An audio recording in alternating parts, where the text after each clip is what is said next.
안녕하세요. 머니가이즈 김민석입니다. 마피아를 소탕할 때와 같은 각오로 김민석 총리의 전쟁 선포 불과 2달 전입니다. 3,370만 명, 국민 3명 중 2명의 개인정보가 유출된 사건이었죠. 10개 정부 부처가 동시에 쿠팡을 조사하기 시작했습니다. 그런데 지금 정부가 흔들리고 있습니다. 예상하지 못한 변수, 바로 미국이 나섰기 때문이죠. 오늘은 쿠팡이 미국을 끌어들이면서 새 국면을 맞은 쿠팡 사태를 설명해 드리겠습니다. 본격적으로 영상 시작 전 구독과 좋아요, 알림 설정 부탁드립니다. 이번 주 쿠팡의 미국 투자자들이 폭탄을 터뜨렸습니다.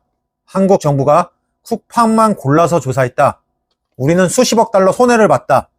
그들은 한국 정부를 국제법정에 고소하고 동시에 미국 정부에 한국 제재를 요청했습니다.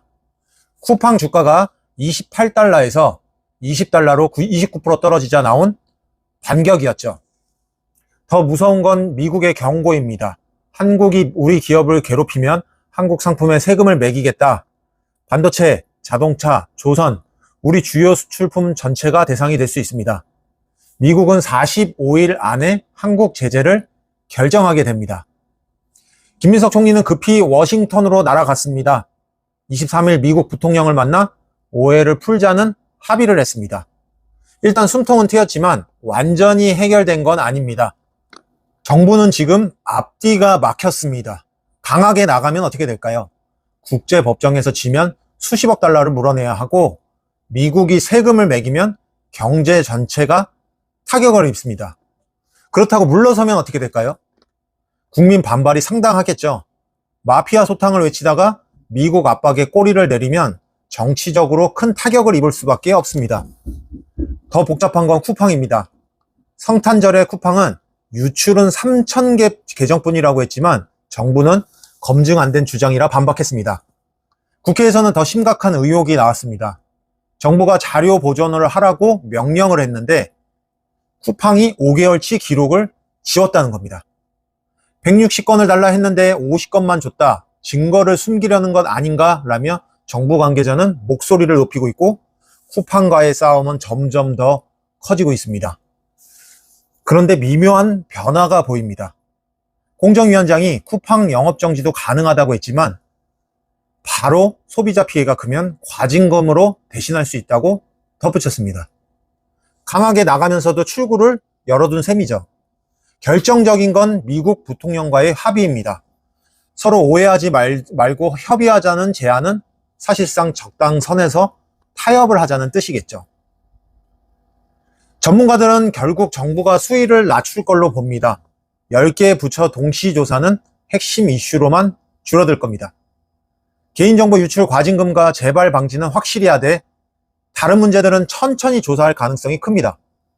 쿠팡도 타협을 원하고 있습니다. 미국 투자자들 고소는 우리와는 전혀 관계없다며 선을 긋고 있죠. 1조 6,850억 보상안을 내며 사태를 정리하려 하고 있습니다. 가장 현실적인 시나리오는 이겁니다. 정부는 쿠팡에 큰 과징금을 물리고 보안 강화를 명령합니다. 쿠팡은 받아들이고 피해자 보상을 합니다. 미국은 한국이 쿠팡을 차별 안 했다는 확인을 받고 제재를 멈춥니다. 국제소송도 90일 협의로 조용히 해결됩니다. 마피아 소탕에서 상호 협의까지 2달 만에 정부 태도가 확 바뀌었습니다. 미국 압박에 무릎 꿇었다는 비판과 실리를 챙기며 무역전쟁은 막았다는 평가가 나올 겁니다. 정부는 여전히 쿠팡을 조사하고 있고 과징금과 제재는 분명히 나올 겁니다. 다만 전면전에서 적정선으로 바뀐 것 뿐이겠죠. 앞으로 45일 미국 결정이 나옵니다. 90일 후엔 국제소송 결과가 나오죠. 쿠팡 사태는 단순 개인정보 유출을 넘어 한국 정부가 글로벌 기업과 강대국 압박 속에서 어떻게 대응하는지 보여주는 시험대가 될 겁니다. 결국 쿠팡에 무릎을 꿇는 걸까요? 그건 아닐 겁니다. 하지만 전면전을 선포했던 정부가 현실 앞에서 타협 기술을 배우는 건 분명합니다. 이게 약한 모습일까요? 현명한 판단일까요? 그 답은 45일 후에 나올 겁니다. 여러분은 정부의 쿠팡 대응을 어떻게 보시나요? 댓글로 자유로운 의견 남겨주세요. 오늘 영상도 도움이 되셨다면 구독과 좋아요, 알림 설정 부탁드리고요. 저는 더욱 깊이 있는 분석으로 다시 돌아오겠습니다. 감사합니다.